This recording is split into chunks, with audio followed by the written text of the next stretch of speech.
the first original 13 colonies that required a declaration of faith. So I'm not acknowledging that. Well, wait a second. Now you're traversing my territory now, Mr. Hunter Lopez. You brought it up. Are you aware that the Constitution of the United States does not establish a religion? It forbids the establishment of religion. Are you aware that it doesn't mention God? So the Declaration of Independence mentions God 4 times. But what I was going to say... Is the Declaration of Independence law?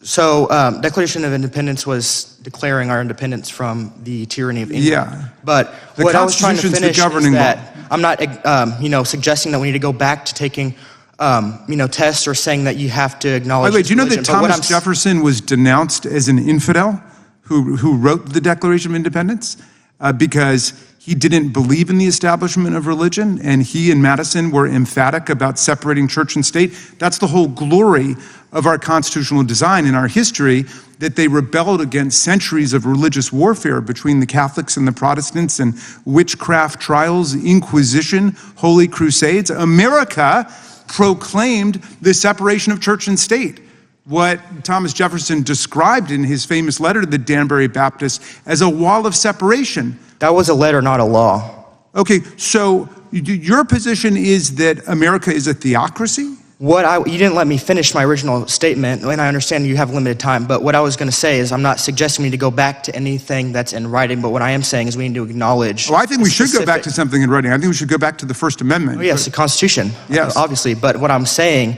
is that, how I said original colonies were requiring declaration of faith to run for office. I'm not saying we have That's why we have a First Amendment. What I'm saying is that we do... That's precisely why Jefferson wrote it. We do need to acknowledge our Christian heritage in America. That's what I'm trying to... You can acknowledge whatever heritage you want, but you can't impose an establishment of religion on other people.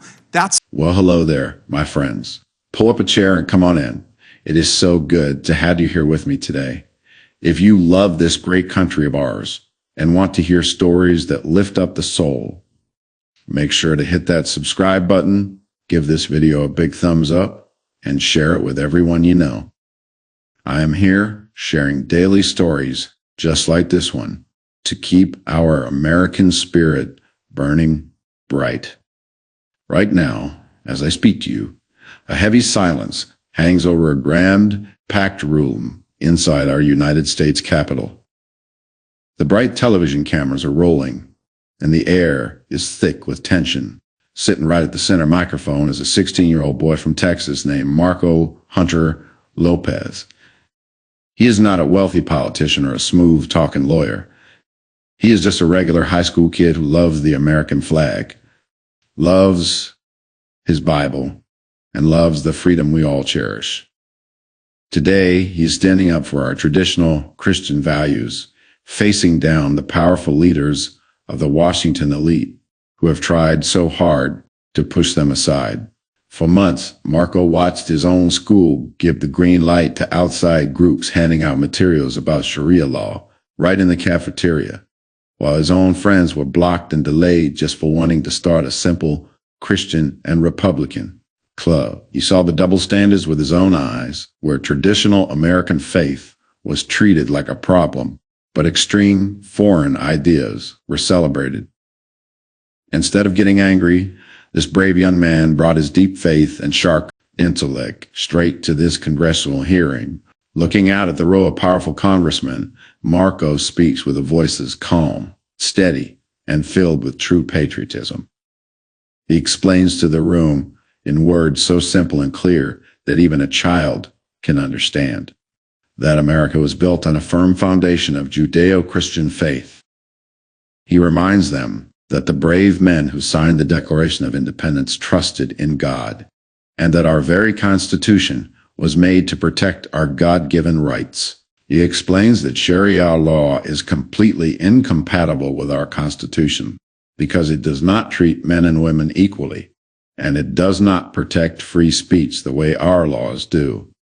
Suddenly, Representative Jamie Raskin cuts him off, trying to confuse the boy by quoting old letters about the separation of church and state. But young Marco does not blink.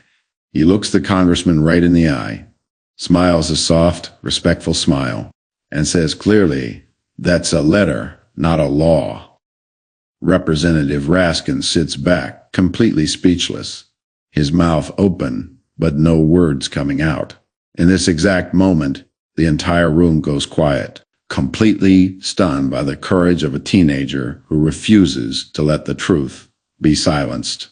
Right now, in this exact same continuous minute, the silence in that grand Washington hearing room remains completely unbroken. Representative Raskin is still staring forward, trying to gather his notes, while the big television cameras catch every single detail of this historic moment. Young Marco Lopez stands firm at the microphone, completely unbothered by the pressure of the bright lights or the powerful politicians looking down from their high seats.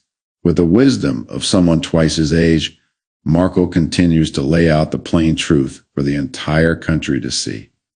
He explains that traditional American heritage is not something we should ever be ashamed of or try to hide away. He reminds everyone that when members of Congress take their oaths, they place their hands right on the Holy Bible, and every single session of the House opens with a heartfelt prayer. This is the very foundation of our great nation, a heritage built on faith, family, and freedom that has kept us strong for generations. As Marco speaks, the deep hypocrisy of the Washington elite is exposed on live television for millions of working families watching at home. The radical left has spent years bending over backward to defend extreme foreign ideologies and letting complex rules like Sharia law creep into local high schools. Yet, at the exact same time, those very same bureaucrats try to shut down simple Christian clubs, rip down American flags, and silence the voices of young conservative patriots who just want to honor their country. Marco makes it clear that Sharia law is completely incompatible with our precious United States Constitution because it goes against our core beliefs of equal protection under the law. It is a moment of pure, uplifting clarity that cuts straight through the political games. Marco is showing the whole world that the America First movement is not just about politics. It is about protecting the beautiful, God-given freedom that makes our country a shining city on a hill. Everyone watching in the room can feel it right now. This 16-year-old boy from Texas has completely turned the tide, using nothing but facts, deep courage, and a heart full of love for the American spirit. Right now, in these final few minutes of the hearing, the incredible warmth of this victory fills the entire room. Watching young Marco stand tall reminds me exactly why we hold the America First movement so close to our hearts. It reminds us of why we stand with President Donald Trump, who serves as our 45th and current 47th president. President Trump has always been as bold as a lion, standing up to the big Washington elite to protect our borders, support our families, and keep our traditional values safe. He has always shown us that our beautiful country is a shining city on a hill built on faith, family, and freedom. Right now, seeing Marco speak with such deep faith and clear truth proves that President Trump's wonderful vision for our nation is alive, well, and winning in the hearts of the very next generation. The radical left's old playbook of pushing extreme ideas while hiding away our own Christian roots is completely cracking open for everyone to see. This very second, millions of everyday American families watching at home are feeling a massive wave of comfort and joy. Think of the hardworking moms across our land who want their children to grow up proud of our history, or the brave veterans at the local VFW halls who gave so much to keep us free. Right now, they are watching live, wiping away tears of happiness and realizing they are absolutely not alone in this fight. This sweet teenage boy from Texas has lit a bright, beautiful fire of patriotism across the whole United States. He proves that loving our country, honoring the Holy Bible, and standing up for the Constitution will always beat any unfair double standards. The future of America is so incredibly bright because our young people are waking up and refusing to back down. As this historic moment wraps up, Our hearts swell with gratitude for Marco's courage. We are reminded that when we put America first and honor our true heritage, there is absolutely nothing we cannot overcome.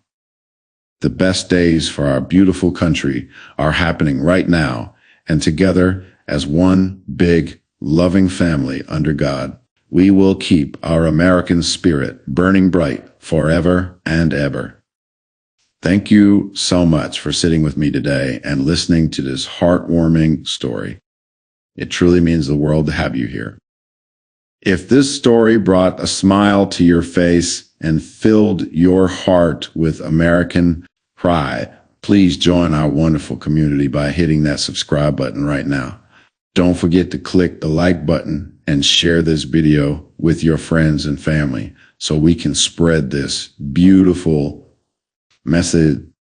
I would absolutely love to hear from you. So please leave a comment down below telling me what part of Marco's journey touched your heart the most. God bless you. God bless our wonderful president.